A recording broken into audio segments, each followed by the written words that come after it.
कहते हैं कविता लिखने के लिए कोई उचित समय या अनुचित समय नहीं होता।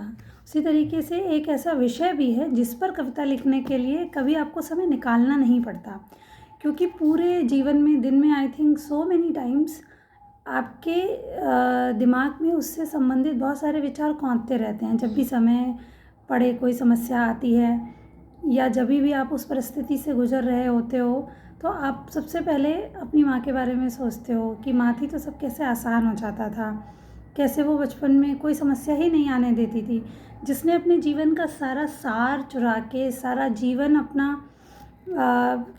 जीवन अपने शौक़ और खुशी के लिए ना देकर आपकी खुशी के लिए और आपको एक नया जीवन देने के लिए, आपको एक नया अर्थ देने के लिए उसने सारा जीवन इस्तेमाल किया हो, त्याग दिया हो नहीं कहूँगी, क्योंकि माँ को कभी ये नहीं लगता कि उसने अपने बच्चों के लिए त्याग किया है। उसको ऐसे लगता है कि उसने अपने बच्चों को सींचा है, जो उसे करना चाहिए था वो मन से करती है। तो मैंने भी आज कुछ मातृ दिवस नहीं है, आज मेरी माता जी का बर्थडे नहीं है या फिर किसी से जुड़ी ऐसी कोई भी बात नहीं है, बस ऐसे ही जीवन में कुछ कुछ होता रहता है, कभी कुछ इससे संबंधित हो जाता है तो विचार कौन चाहते हैं। ऐसे ही कुछ विचार मेरे मन में आए तो मैंने कविता लिख दी है। कविता इस प्रकार से है।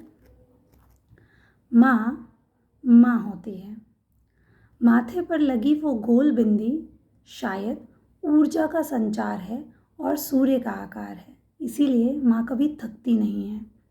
साड़ी का वो आंचल जो अपने बच्चे को हर उष्णता और शीतलता से बचाता है, हाथों की खनकती चूड़ी और पैरों की पायल, घर में साक्षात सरस्वती का वास है और तुम्हारे हाथों के खाने में माँ सच में अन्नपूर्णा का वास है।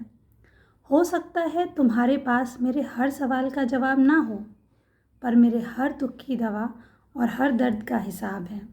तुम जीवनदायिनी हो, ज्ञान वाहिनी हो, मेरी सरस्वती और लक्ष्मी भी हो, और यदि ज़रूरत पड़े तो मेरी दुर्गा और मेरी काली भी तुम ही हो। एक बहुत बड़े भावनात्मक सागर का सार हो तुम माँ, एक छोटे से शब्द की असीमित व्याख्या हो तुम।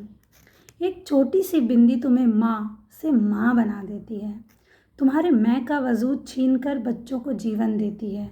माँ तो माँ होती है। धन्यवाद।